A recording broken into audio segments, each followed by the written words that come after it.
Hello बच्चों, कैसे हैं आप लोग? कैसे चल रही है आपकी पढ़ाई? स्केलर वेक्टर्स के थर्ड लेक्चर में आपका स्वागत है। Welcome back to RVCC online. तो हमने लास्ट लेक्चर में हमने हेड टेल मेथड के बारे में समझा था। हेड टेल मेथड में हम लोग क्या करते हैं कि फॉर एग्जांपल ये एक सिंपल लॉ है हेड टेल लॉ कि ये क्या बोलता है, हमने लास्ट टाइम देखा था कि join all the vectors next vector with the tail of next vector with the head of the previous vector. अगर मेरे पास मान लीजिए 3 वेक्टर्स हैं तो मैं क्या करूंगा, मान लो ये एक वेक्टर है या 2 वेक्टर्स है, ये एक वेक्टर है, इन दोनों का रिजल्टेंट लाना है। तो ग्राफिकल मेथड में हम लोग क्या करते हैं, पहला वेक्टर ड्रॉ करेंगे, this is first vector, next vector का टेल और प्रीवियस वेक्टर का हेड ज्वाइन करेंगे। तो इनका रिजल्टेंट कैसे निकालते हैं, आपने स्टेटमेंट लिखा होगा, we find the resultant by joining the tail of the first vector and the head of the final vector, this will be the resultant. यानी कोई इंसान यहां से यहां गया, यहां से यहां गया, यानी फाइनली वो कहां गया, यहां से यहां गया है। If I go from A to B and from B to C, what is my final displacement? अगर इनिशियली मैं ए पे हूं, फाइनली सी पे आया हूं, यानी मैं ए से सी पे ही तो आया हूं। बोलो बात समझ में आ रही है? इसके अलावा अगर एक के अलावा 3-4 वेक्टर्स होते, मान लो पहला वेक्टर ऐसा होता, दूसरा वेक्टर ऐसा होता, तीसरा वेक्टर ऐसा होता, तो रिजल्टेंट यानी क्या होगा, tail. How we find out resultant? By head and tail method, by joining the tail of first and head of the last. So head tail law हमको यही बोलता है, go on joining vectors, go on joining vectors with head of previous to tail of next. ये vector head of previous and tail, ठीक है, head tail join करके जाओ, then resultant is found out bye joining tail of first and head of last. पहले का tell और head of last अगर मैं ज्वाइन करूं, then we get the resultant. बोलो बात समझ में आ रही है? एक्चुअली ये एक ही हेड टेल लॉ है, इससे अलग अलग लोगों ने क्या बनाया हुआ है।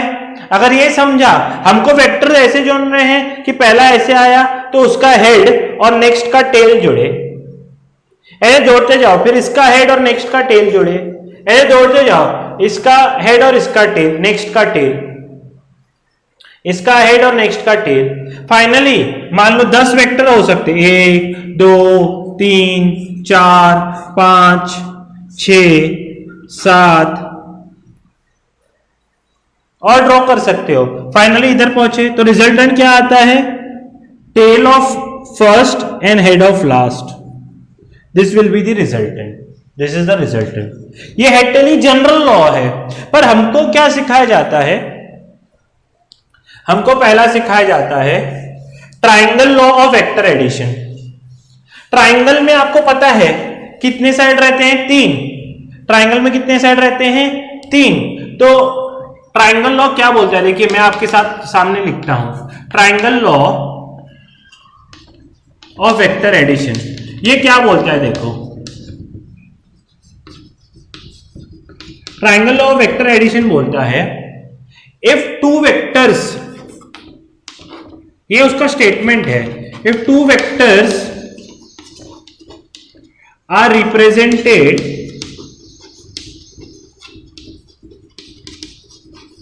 Bye 2 sides of a triangle, 2 sides of a triangle in magnitude and direction, इधर एक आप और शब्द ऐड करो, if two vectors in order in order यानी क्या, मैं बताता हूं कि अगर एक का एरो ऐसा है तो एरो इन ऑर्डर का मतलब क्या है, एक का हेड और दूसरे का टेल मिलना चाहिए। इन ऑर्डर का मतलब है, इन ऑर्डर का मतलब head and tail should meet, head और टेल मिलने चाहिए, ठीक है। But two sides of a triangle in magnitude and direction, then they are resultant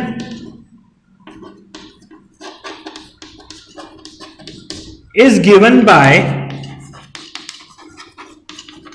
third side of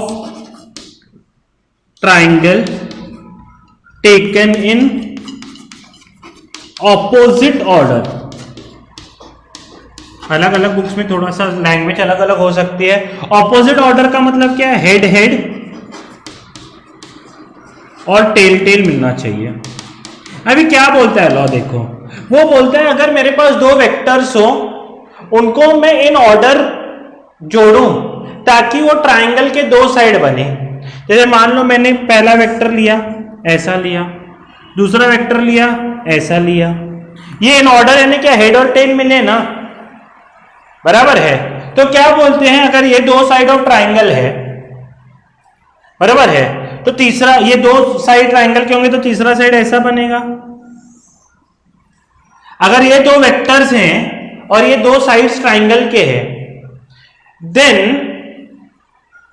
there resultant is given by third side of a triangle taken in opposite order. तो third side of a triangle ये है, opposite order यानी क्या, यहां पर tell, यहां tell है तो टेल और टेल मिलनी चाहिए और हेड मिलना चाहिए। ऑपोजिट, यहां हेड है ना तो हेड के साथ हेड मिलना चाहिए, टेल के साथ टेल मिलनी चाहिए, बराबर है। अगर मान लो पहला वेक्टर ऐसा है, दूसरा वेक्टर ऐसा है, ठीक है, तो मैं आप देखो ये दोनों इन ऑर्डर हैं, है कि नहीं है। तो अगर ये दोनों इन ऑर्डर हैं, इन ऑर्डर क्यों है, कैसे पता चला आपको, क्योंकि देखिए इसका हेड और इसका टेल मिल रहा है, इसका हेड और इसका टेल मिल रहा है, ये बात आप समझ लीजिए। इन ऑर्डर का मतलब क्या है, इसका हेड और इसका टेल मिल रहा है ना, तो तीसरा साइड में कैसे ड्रॉ करूंगा, ये ऐसा। ऑपोजिट ऑर्डर का मतलब क्या है, इधर टेल है तो टेल के साथ जो तीसरा साइड है टेल के साथ टेल मिलेगा और हेड के साथ हेड मिलेगा, ठीक है। बोलो बात समझ में आ रही है, तो यही है। अच्छा, अगर मैं आपको बोलूं कि मान लो ये है एक वेक्टर और दूसरा वेक्टर ये है, तो इसका रिजल्टेंट कैसे निकालोगे आप, इसका रिजल्टेंट सबसे पहले तो यहां मैंने देखा कि टेल और टेल मिला, तो क्या ये सेम ऑर्डर में है, सेम ऑर्डर में तो हेड और टेल मिलना चाहिए, तो क्या ये सेम ऑर्डर में है, नहीं, इसका रिजल्टेंट ऐसे नहीं निकल सकता। आपको क्या करना पड़ेगा, आपको ये जो वेक्टर है पैरेलली इधर शिफ्ट करना पड़ेगा। शिफ्ट हो सकते हैं vectors, vectors can be shifted. आपको पैरेलली ये, क्योंकि अगर इसका ट्राइंगल बनेगा तो ये ऐसा बनेगा, बराबर है ना, तो ये ऑपोजिट ऑर्डर में नहीं होगा। हाँ, अगर इसका रिजल्टेंट निकालना है तो सबसे पहले उसमें देखना पड़ता है कि रिजल्टेंट के लिए आपको क्या देखना पड़ेगा कि the two sides given, third side resultant कब होगा, जब पहले दो ऑर्डर में होंगे। क्या ये दोनों पहले दो ऑर्डर में है, इसका थर्ड साइड कैसे बनेगा, पर ये दोनों ऑर्डर में है क्या, नहीं, बिकॉज इनका टेल और टेल जुड़ा हुआ है। देखो सेम ऑर्डर में कब होंगे, हेड और टेल, तो मैंने क्या किया, इसको इधर शिफ्ट किया। अच्छा, इधर शिफ्ट हुआ, तो अभी शिफ्ट होने के बाद जैसे ये इधर शिफ्ट हुआ तो इसका क्या है, टेल और इसका हेड, हाँ, इसका हेड और इसका टेल मिल रहा है क्या, फर्स्ट का हेड दूसरे का टेल, यस। जब हेड और टेल जुड़ रहे हैं means they are in order. पहले तो वो चेक करना है कि दो वेक्टर जो मेरे पास दिए गए हैं वो इन ऑर्डर हैं कि नहीं, ये बहुत इंपॉर्टेंट है। अच्छा, ये दोनों इन ऑर्डर हैं। अच्छा, अगर ये दोनों ऑर्डर है तो तीसरा साइड कैसे ड्रॉ होगा, ऐसा। अच्छा, तीसरा साइड कैसा होना चाहिए, ऑपोजिट ऑर्डर में, ऑपोजिट ऑर्डर में होना चाहिए, तो ये ऑपोजिट ऑर्डर हो गया। ऑपोजिट ऑर्डर में टेल और टेल मिलते हैं, हेड और हेड। अच्छा, कोई बंदा बोलेगा सर आपने ऐसा ड्रॉ किया है,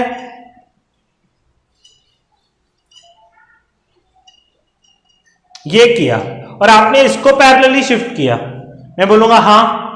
मैं अगर ऐसे करूं कि ये जो ऊपर वाला है इसको नीचे शिफ्ट करूं, तो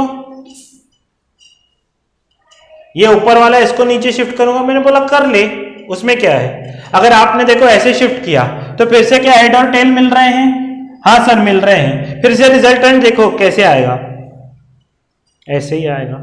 देखो ये भी रिजल्टेंट ऐसे ही जा रहा था, ये भी रिजल्टेंट ऐसे ही आ रहा है, isn't it? तो ये लॉ क्या बोलता है, if two vectors are in order are represented by two sides of a triangle in magnitude and direction, then their resultant is given by the third side of a triangle taken in opposite order। ठीक है, अच्छा ये देखिए head and tail law ही है, indirect उसका language अलग है। Go on joining vectors with head of previous to tail of next. से इन ऑर्डर का मतलब क्या है, हेड एंड टेल ही तो जोड़ना है, ये भी तो वही बोल रहा है। हेड एंड टेल जनरल है, मैं हेड एंड टेल से ये एक्सप्लेन करने की कोशिश कर रहा हूं मैं आपको। वो क्या बोल रहा है, go on joining vectors with head of previous to tail of next. Previous का हेड, मैंने बोला ये नहीं चलेगा, या अगर ये पहला वेक्टर है और ये दूसरा वेक्टर है तो हम हेड एंड टेल मेथड से क्या करते हैं, हम हेड एंड टेल मेथड से क्या करते हैं, टेल ऑफ नेक्स्ट विद क्या बोला, गो on joining vectors with head of previous, इसके हेड के साथ इसका टेल जोड़ना है। तो मैंने इसलिए तो इसको शिफ्ट किया इधर, तो इसके हेड के साथ इसका टेल, ये फर्स्ट वेक्टर है, ये सेकेंड वेक्टर है। फर्स्ट के हेड के साथ सेकेंड का टेल जुड़ना चाहिए, फर्स्ट के हेड के साथ सेकेंड, इधर फर्स्ट के टेल के साथ सेकेंड का टेल ही जुड़ रहा है, ये गलत है। फर्स्ट के हेड के साथ सेकेंड का टेल जुड़ना चाहिए। Then the resultant is found by joining tail of first and head of last, tail of first and head of last. तो यही तो कर रहे हैं हम लोग। If two vectors are taken in order then the resultant is taken in opposite order. तो पहले का ऑपोजिट ऑर्डर का मतलब क्या है कि हेड एंड टेल जुड़ना चाहिए, हेड एंड हेड और टेल जुड़ना चाहिए। तो फर्स्ट का टेल जोड़ रहे हैं, सोचो ना, ये भी अगर पहला वेक्टर होता ये सेकेंड होता तो हेड एंड टेल से मैं रिजल्टेंट कैसे निकालता, पहले का टेल और फाइनल का हेड ही तो जोड़ता। तो दोनों लॉज एक ही हैं, बोलने का तरीका अलग है। अगर ये समझा है तो ट्राइंगल लॉ भी वही है, खाली लैंग्वेज आपको पढ़नी है क्योंकि लैंग्वेज को मार्क्स होते हैं। बोलो बात समझ में आ रही है। So what does triangle law of vector addition से, if two vectors in order are represented by two sides of a triangle in magnitude and direction, then their resultant is given by triangle, then their resultant is given by third side of a triangle taken in opposite order। opposite order यानी क्या, head head and tail tail मिलना चाहिए। तो वही triangle law बता रहा है। बोलो बात समझ में आ रही है, बहुत ही इंपॉर्टेंट है। मैं आपको एग्जांपल की तरह बताऊं, मैं बोलूं मिस्टर ए था, वो क्या गया, 3 मीटर ईस्ट की तरफ गया, ठीक है, 3 मीटर ईस्ट की तरफ गया, फिर 4 मीटर साउथ की तरफ गया, ठीक है, ये 4 मीटर गया। तो फाइनली मिस्टर ए कितना डिस्प्लेस हुआ है, तो आप कैसे निकालोगे, आप बोलोगे सर यहां से स्टार्ट किया, वो बी तक गया, बी से सी तक गया, यानी फाइनली वो कहां गया है, आप बोलोगे सर ए टू सी तक गया है। बोलोगे नहीं बोलोगे? और कितना गया, 3 स्क्वायर प्लस 4 स्क्वायर का square root, right angle triangle है, तो ये क्या हो जाएगा, 3 स्क्वायर प्लस 4 स्क्वायर 25 होगा और उसका रूट 5 होगा। तो 5 मीटर गया है साउथ ईस्ट की तरफ। बोलो बात समझ में आ रही है। तो ये है क्या, triangle law of vector addition. आपको मैंने बताया, यही तो हम कल भी कर रहे थे, ठीक है। तो बिल्कुल डरना नहीं है, सेम ही है बिल्कुल ही। थोड़ा सा शांत दिमाग से अगर आप रीड करोगे तो थोड़ा सा इसका लैंग्वेज हार्ड है, बाकी है वो हेड एंड टेल मेथड ही है, वो हेड एंड टेल मेथड ही। इनफैक्ट जो भी वेक्टर एडिशन होता है वो हेड एंड टेल से आ जाता है। तो मैं धीरे धीरे करके बताऊंगा, पहले आप इतना लिख लीजिए तो फिर हम आगे बढ़ते हैं। जिनको नहीं समझ में आता है एक बार ध्यान से रीड कीजिए मैंने क्या लिखा हुआ है, आपको 101% समझ में आएगा। देखो जो नेक्स्ट लॉ है दोस्तों वो काफी पॉपुलर है बुक्स में भी, वो है parallelogram law of vector addition. Parallelogram law of vector addition. तो ट्राइंगल में ट्राइंगल बन रहा था और पैरेललोग्राम में क्या बनेगा आपको पता है, पैरेललोग्राम बनेगा, सिंपल एज दैट। देखिए क्या बोलता है, if two vectors are represented by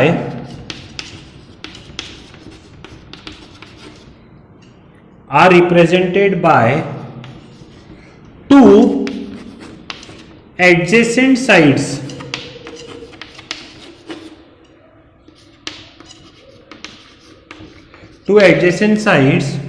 of a parallelogram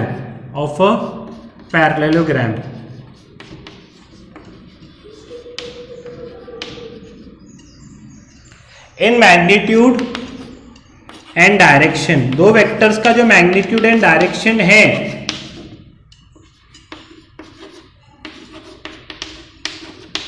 दो वेक्टर्स की बात की गई है, दो वेक्टर्स का मैग्नीट्यूड एंड डायरेक्शन है, दो वेक्टर्स ऐसे हैं, ये ए वेक्टर है, ये बी वेक्टर है, ठीक है। दो वेक्टर्स का मैग्नीट्यूड और डायरेक्शन ऐसा है, are represented by two adjacent side of a parallelogram in magnitude and direction, then the diagonal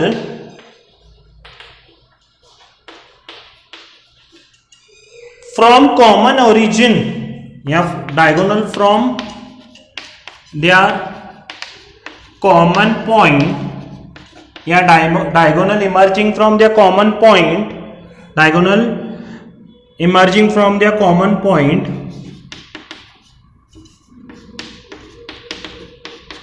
gives the resultant of two vectors in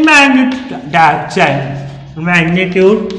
sir क्या हुआ सर, आपको बीच बीच में आपको झटके लगते हैं कि सर लंबा छोटा लिखना रहता ना, मेरे को थोड़ा सा ये होता है। क्या बोला है, इफ टू वेक्टर्स लिखना चाहिए। If two vectors are represented by two adjacent side, ये जो एडजेसेंट साइड है of a parallelogram in magnitude and direction, दो वेक्टर्स ऐसे हैं कि एक का मैग्नीट्यूड ऐसा है, दूसरे का डायरेक्शन मैग्नीट्यूड एंड डायरेक्शन वैसा है।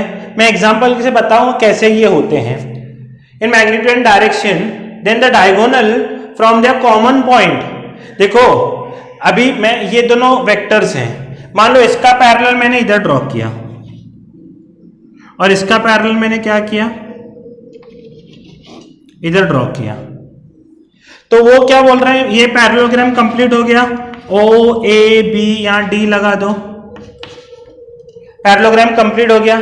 तो ये क्या बोल रहे हैं, जो कॉमन पॉइंट है वहां से अगर मैं जो डायगोनल्स दो आएंगे, एक ऐसा आएगा एक ऐसा आएगा,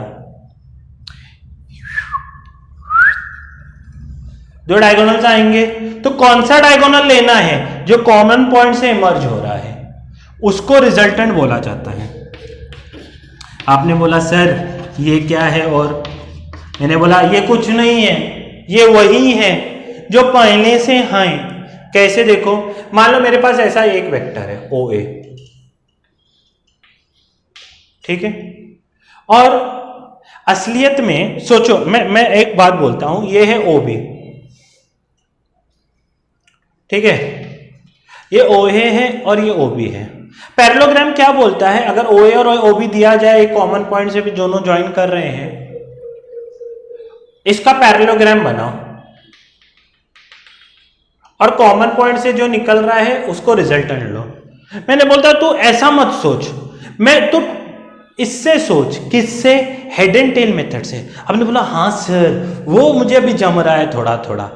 मैंने बोला उसमें क्या करते हैं, उसमें आपने बोला कि उसमें सर हेड और टेल ज्वाइन करते हैं। मैंने बोला देख यहां पर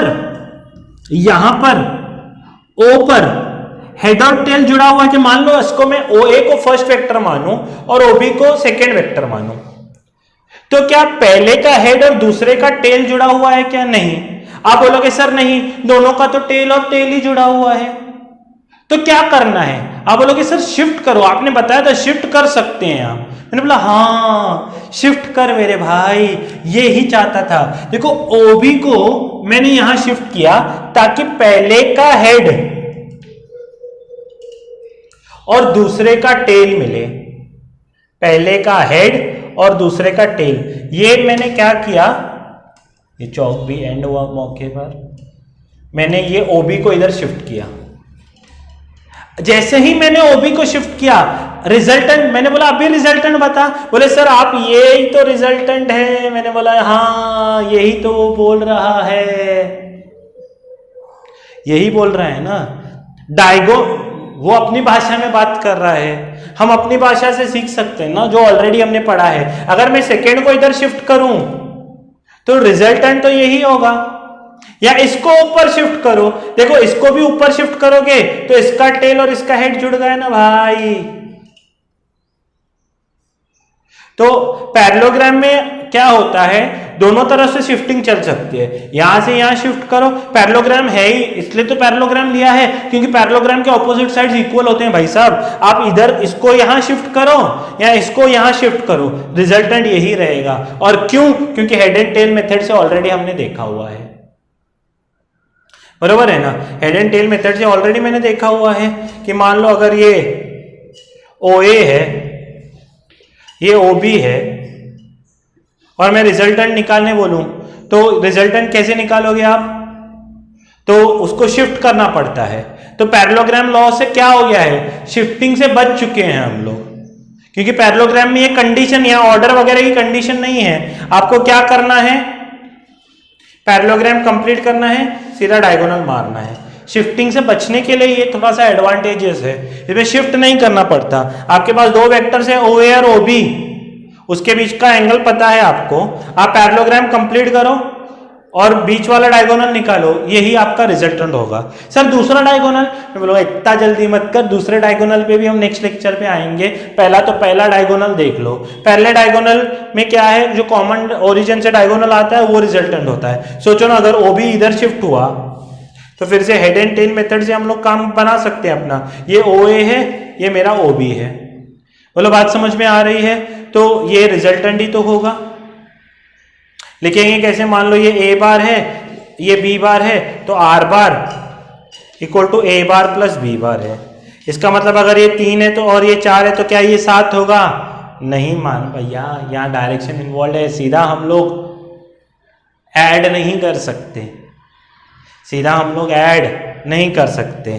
फिर से वही एग्जांपल में अगर 3 मीटर इधर गया हूं और 4 मीटर नीचे गया हूं तो स्टार्टिंग से कितना इधर आया हूं, तो 3 और 4 7 हो गया क्या आंसर? नहीं। यहाँ पर आंसर आप कैसे निकालोगे, क्योंकि डायरेक्शन चेंज हो गई है। अगर मैं बोलूँ ये डिस्टेंस निकालो तो आप क्या करोगे, square root of 3 square plus 4 square निकालोगे, ठीक है। तो ये क्या होगा, 9 प्लस 16, तो 25 का स्क्वायर रूट यानी 5 होगा ये। बोलो बात समझ में आ रही है। तो यहाँ पर ये जो सुंदर फिगर है, parallelogram law of vector addition भी actually it's a modified form of head and tail method only, so do not get worried, only understand कि if two vectors are given by two sides of a parallelogram then their diagonal originating from common origin gives us the resultant। मैंने आपको बताया कि यही इधर shift होगा या यहाँ इधर शिफ्ट होगा तो पैरेललोग्राम ही तो बनेगा। तो अगर ये इधर शिफ्ट हुआ तो सोचो इसका हेड और इसका टेल जोड़ रहा है, तो फाइन इसका रिजल्टेंट कैसे निकालेंगे, कॉमन यानी पहले के टेल से और फाइनल के हेड से। बोलो बात समझ में आ रही है। तो हम पैरेललोग्राम में शिफ्टिंग से बच जाते हैं। तो that is parallelogram law of vector addition. आपको आई होप समझ में आया है। मैं लास्ट एग्जांपल ले रहा हूं, मान लो ये दो वेक्टर्स हैं OP और OQ, OP और OQ। मैंने आपको इसका रिजल्टेंट पूछा, तो रिजल्टेंट आप पैरेललोग्राम से कैसे निकालोगे? आप बोलोगे सर इसको आप पैरेलल इधर ड्रॉ करो, इसका पैरेलल इधर ड्रॉ करो, और जो बीच वाला डायगोनल होगा वही रिजल्टेंट होगा। तो पैरेललोग्राम लॉ से हम लोग सिर्फ शिफ्टिंग से बच सकते हैं, पर इसका डिसएडवांटेज ये है कि हम 2 वेक्टर्स को ही लगाएंगे क्योंकि वो पैरेललोग्राम 4 साइड से ही बनता है। ठीक है, पर फिलहाल के लिए ये इंपॉर्टेंट है, आप ध्यान देकर रीड कीजिए। देखो अभी ये दोनों जो मेथड्स थे, हेड एंड टेल मेथड हो, ट्राइंगल मेथड हो, इसमें हमको क्या करना पड़ रहा था कि बार बार ड्रॉ करना पड़ रहा था कि ये ड्रॉ करो पहला, और विद स्केल वो भी। यहां पर मैं विदाउट स्केल बता रहा हूं भाई ये 3 मीटर है, ये 4 मीटर है, उसके बाद जोड़ो।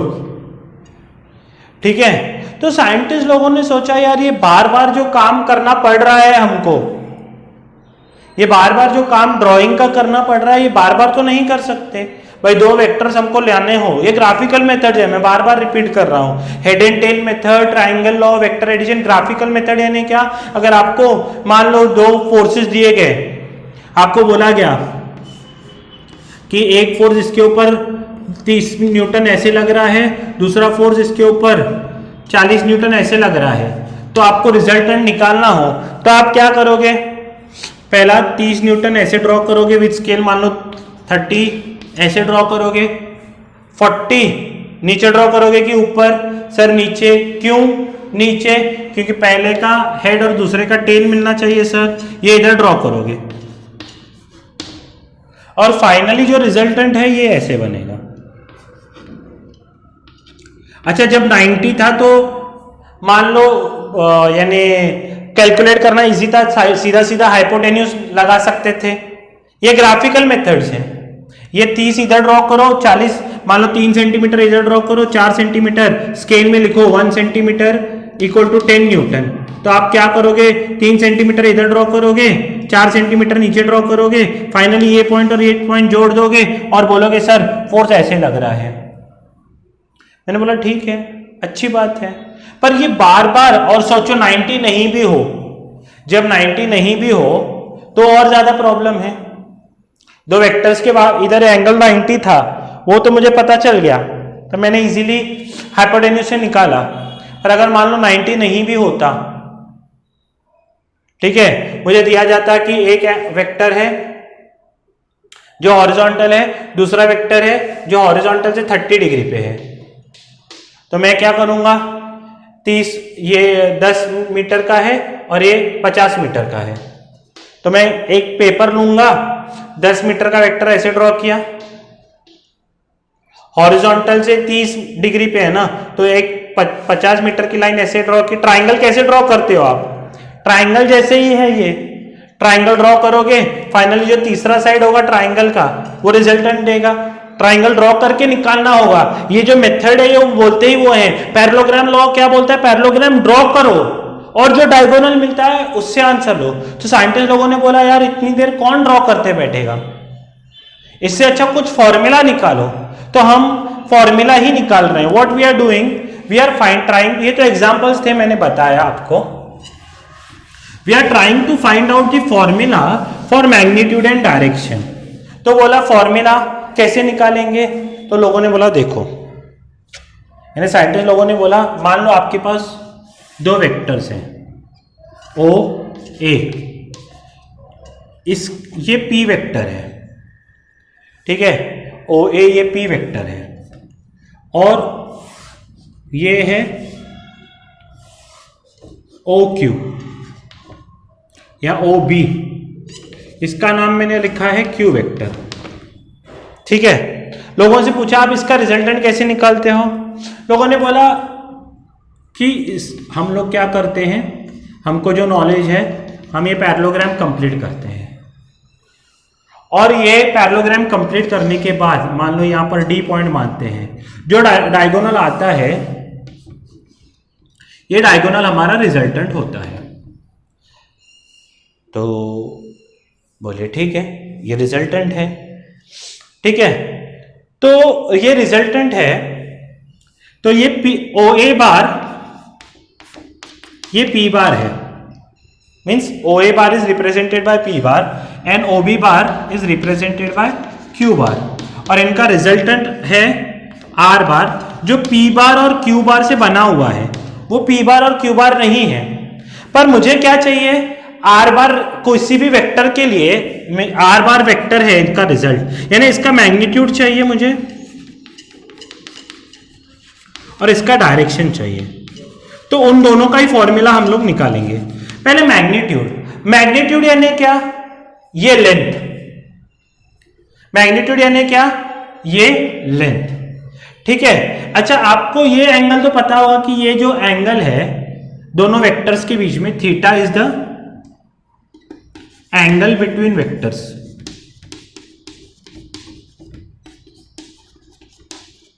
यहां पर मेरा डायग्राम आगे कंटिन्यू होगा, मैं इधर लिखता हूं, theta is the angle between vectors.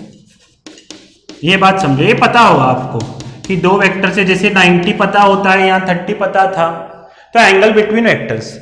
ठीक है।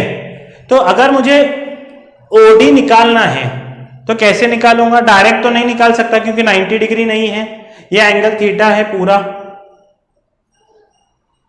तो इसको निकालने के लिए मैं क्या करता हूं, यहां से यहां एक सीधा ही बना दो, एक परपेंडिकुलर ड्रॉ करता हूं डी एम बोल के, और यहां से एक परपेंडिकुलर ड्रॉ करता हूं। ठीक है, ये होगा 90। ठीक है, मैंने क्या किया, ड्रॉ, ये डेरिवेशन है सिर्फ, D M perpendicular to O A, extend O A to M, extend किया तो हमारे पास ये राइट एंगल ट्राइंगल बन गया है। ठीक है। अच्छा, सोचो अगर ये थीटा है, ये और ये तो पैरेलल है, ओबी और एडी तो पैरेललोग्राम की वजह से पैरेलल हैं, तो अगर ये थीटा है तो ये भी थीटा होगा। सही है ना, दोनों पैरेलल है ना। अगर वो थीटा है तो ये भी क्या होगा, थीटा होगा। ध्यान से सुनना एक एक पॉइंट, अगर ये थीटा है तो ये भी थीटा होगा, दोनों पैरेलल हैं। अगर ये थीटा है तो ध्यान से सुनना, साइन थीटा क्या होगा, ऑपोजिट यानी DM upon opposite upon hypotenuse.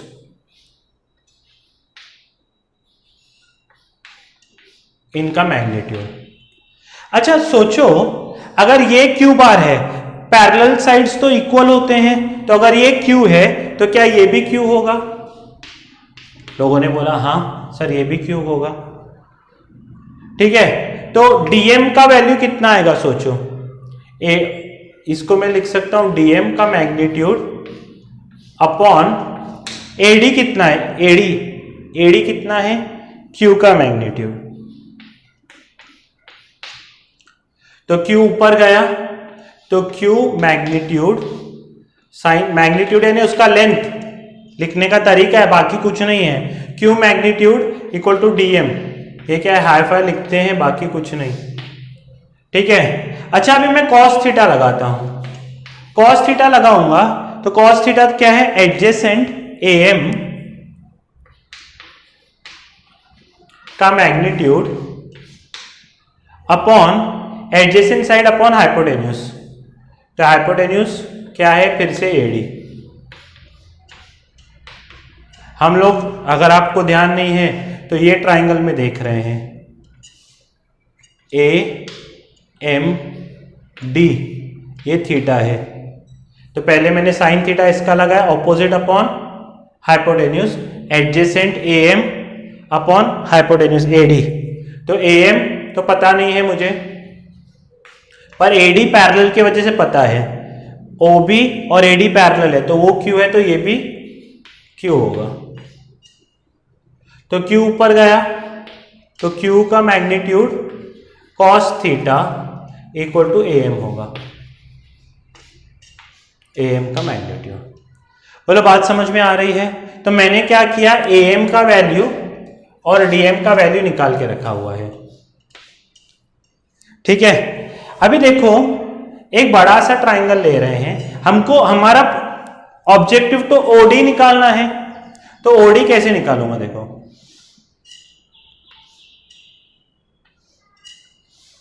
ये है मेरा O M D, O M D, और ये बीच में ए है, ठीक है, ये 90 डिग्री है। अगर मैं इसमें पाइथागोरस लगाऊं, ध्यान से देखना दोस्तों, in triangle O M D by Pythagoras theorem क्या होगा, ओडी स्क्वायर, ओडी का मैग्नीट्यूड का square equal to O M का स्क्वायर प्लस डी एम का स्क्वायर, ठीक है। मैग्नीट्यूड ऐसे लिखते हैं, वेक्टर का मैग्नीट्यूड यानी लेंथ ही, ये लिखने का तरीका है, ठीक है। अच्छा, किसी ने बोला सर ओ एम क्या है, ओ ए प्लस ए एम है, मैंने बोला सही है, तो अपनी जगह पे सही है। तो ओ डी का स्क्वायर अगर मैं लूं तो ये क्या होगा, ओ एम क्या है, ओ ए प्लस ए एम का स्क्वायर प्लस डी एम क्या होगा, इधर है देखो, magnitude of Q square sine square theta, दोनों का स्क्वायर होगा, डीएम का वैल्यू मैंने सब्स्टिट्यूट किया, ठीक है। अच्छा, अभी ये जो है ओडी तो मेरा रिजल्टेंट है, तो रिजल्टेंट का स्क्वायर आर लिखा, ओ ए क्या होगा, ये पूरा ब्रैकेट खोलेगा तो A square plus 2OA into A M plus A M का square plus Q square sine square theta होगा, ठीक है, Q square sine square theta. अभी देखिए मेरा ओ ए कितना है, ओ ए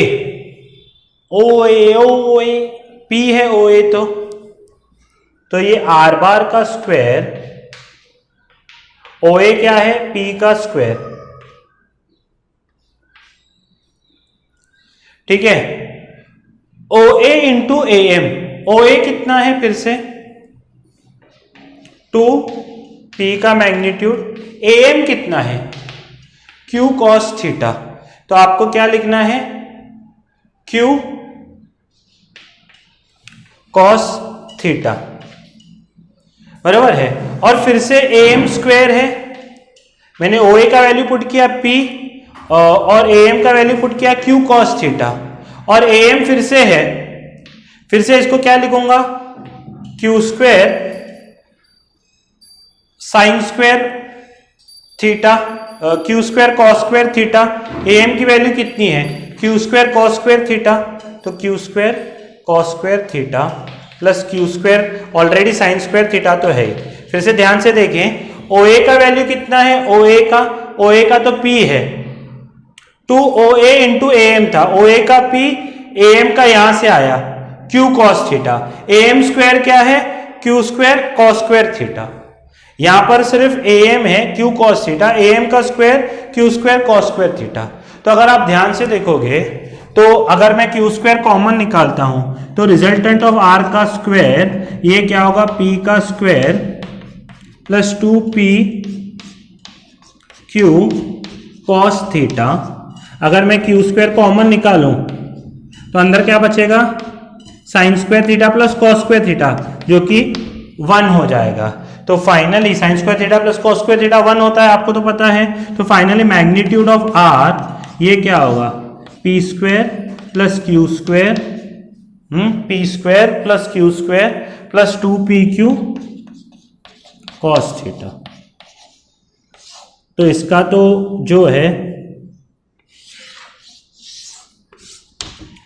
फाइनली जो लेंथ है मैग्नीट्यूड यानी लेंथ ऑफ ओडी, तो अगर कोई भी, ये आपने पाइथागोरस थ्योरम में लास्ट ईयर किया भी होगा, तो क्या होता है आर का लेंथ जो निकालेंगे हम लोग, तो ये क्या होगा, P square plus Q square पे 2pq कॉस थीटा। कुछ नहीं करना है, पहले हमारे पास पैरेललोग्राम था, मैंने ऐसा परपेंडिकुलर लिया, ऐसा लिया, तो यहाँ राइट एंगल बना, पैरेलल था तो थीटा, वो थीटा, तो ये भी थीटा। तो मैंने ये जो छोटा वाला ट्राइंगल है AMD में एक बार साइन थीटा लिया, क्योंकि मुझे सिर्फ AD पता था, क्यों, पैरेलल की वजह से। OB और AD पैरेलल है ना, तो मुझे OB और AD पता था, तो इसमें से मैंने क्या किया, DM और AM का वैल्यू साइन थीटा और कॉस थीटा से निकाला। बोलो बात समझ में आ रही है। और ये जो बड़ा ट्राइंगल है OMD, इसमें मैंने क्या किया, पाइथागोरस लगाया, और पाइथागोरस में OM का वैल्यू OA प्लस AM ले लिया, उसका स्क्वायर ब्रैकेट ओपन किया, तो धीरे धीरे करके मैंने सभी वैल्यूज यहाँ पुट करते चला गया, तो आपके पास ये पूरा आंसर आ चुका है। तो मेरे पास अभी तक सिर्फ मैग्नीट्यूड आया है, मेरे पास अगर अभी तक सिर्फ मैग्नीट्यूड आया है। अब स्क्रीन पॉज करके इतना लिखो, तो फिर मैं डायरेक्शन के बारे में बताता हूं।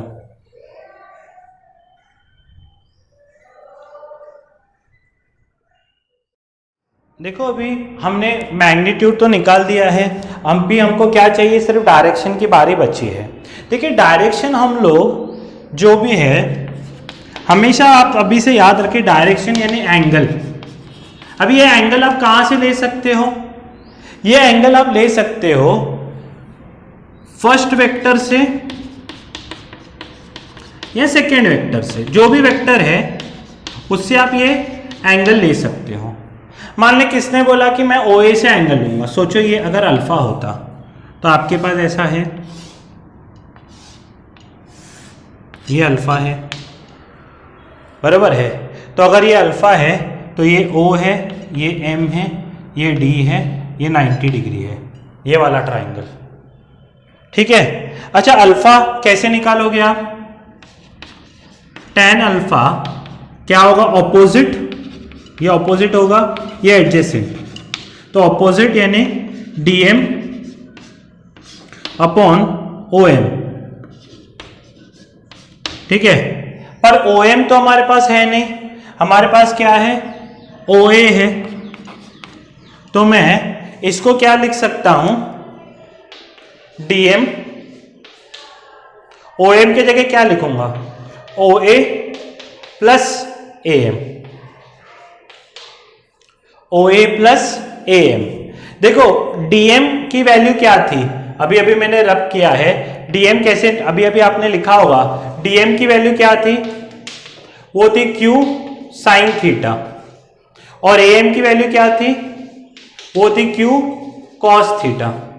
क्योंकि मुझे P Q और थीटा ही पता है, तो हर एक आंसर मेरा P Q और थीटा में ही आना चाहिए। तो DM का वैल्यू क्या होगा, Q sine theta upon P plus Q cos theta, ठीक है, ये सबका मैग्नीट्यूड, ठीक है। तो ये tan अल्फा आया। बोलो बात समझ में आ रही है। तो देखो अगर कोई बोलेगा कि नहीं सर मेरे को OB से चाहिए एंगल, मैं A से क्यों लूं, मेरा फेवरेट वर्ड B है, मैं B से लूंगा। मान लो ये तो आपका क्या है, ये OA है, ये OB है, ये है आपका बीटा। ये कैसे लेना है, देखिए जब tan अल्फा था एंगल किससे था, OA से, पर ऊपर कौन आया, Q यानी OB आया। तो जब tan बीटा लोगे तो आपको ऊपर कौन लेना है, वो नहीं लेना जिससे टिप चिपक के है। जैसे tan अल्फा में अल्फा किससे चिपक के था, फर्स्ट वेक्टर से यानी OA से चिपक के था। tan अल्फा, अल्फा किससे चिपक के है, OA से, तो मैं ऊपर क्या ले रहा हूं, Q यानी OB ले रहा हूं, जिससे चिपक के है वो नहीं लेना है। तो tan बीटा क्या होगा, देखो ये एंगल किससे चिपक के है, Q से चिपक के है, तो Q नहीं लेना है, P लेना है। और याद कैसे रखना है, देखो tan क्या होता है, साइन अपॉन कॉस, तो ऊपर साइन आता है और नीचे क्या आएगा, देखिए अभी Q अकेला यानी आएगा, जिसके साथ ऊपर आपने साइन थीटा लिया है उसके साथ ही कॉस थीटा नीचे लेना है। देखिए यहां पर किसके साथ चिपक के था, ध्यान से सुनिए मैं क्या बोल रहा हूं, अल्फा A के साथ था। मैंने मान लो आपको बोला दो वेक्टर्स हैं, ये थीटा है, ये क्या है R है और ये यहाँ ये मेरा M है और ये N है। मेरे को इसके रिजल्टेंट का एंगल निकाल के बताओ, किससे? M के साथ। M के साथ जैसे ही आपने सुना आप क्या बोलोगे? ठीक है M के साथ चाहिए ना, ये ले अल्फा M के साथ है, अल्फा एंगल M के साथ है। तो ऊपर लिखते समय M नहीं लिखोगे क्योंकि M के साथ एंगल चाहिए ना, लिखते समय लिखना है N। और tan थीटा क्या होता है? साइन ऊपर और M plus N cos theta. नीचे दो ही आते हैं, ऊपर जिसका साइन लिया है उसका ही कॉस नीचे। अगर मैं बोलूं मुझे एंगल बताओ N के साथ, तो आप क्या बोलोगे? एंगल N के साथ। सर एंगल N के साथ चाहिए ना, ठीक है N के साथ एंगल चाहिए तो ऊपर M लिखो, तो M sine theta plus M cos theta तो आएगा ही, उसके साथ क्या आएगा? N अकेला आएगा। अभी जिसके साथ चाहिए एंगल वो अकेला, यानी यहां पर जो रिजल्टेंट बनेगा उसका ये अल्फा होगा, ये बीटा होगा। बोलो बात समझ में आ रही है? तो ये था डेरिवेशन किसका? Parallelogram law of vector addition का। ये आपको पूरा अगर नहीं समझ में आया तो 2 बार 3 बार रिवाइंड करके लिखिए, क्योंकि थ्योरी एग्जाम में 101% ये आने के चांसेस हैं। तो एक बार आप ये पूरा कंप्लीट कर लीजिए एंगल वगैरह, ठीक है। नेक्स्ट लेक्चर में हम इसके ही एप्लीकेशंस वगैरह और डिटेल में देखेंगे कि एप्लीकेशंस वगैरह कैसे लेने हैं और कैसे इसको यूज करना है, वो हम लोग नेक्स्ट लेक्चर में सीखेंगे। आज हमने सिर्फ फॉर्मूला सीखा है। फॉर्मूला किसका किसका? मैग्नीट्यूड का और डायरेक्शन का। डायरेक्शन में भी 2 थे, पहले वेक्टर्स के साथ डायरेक्शन है कि दूसरे वेक्टर के साथ डायरेक्शन है। बोलो बात समझ में आ रही है? तो यहाँ पर आज हम स्टॉप करते हैं, नेक्स्ट लेक्चर में फिर से मिलेंगे। तब तक के लिए जय हिंद।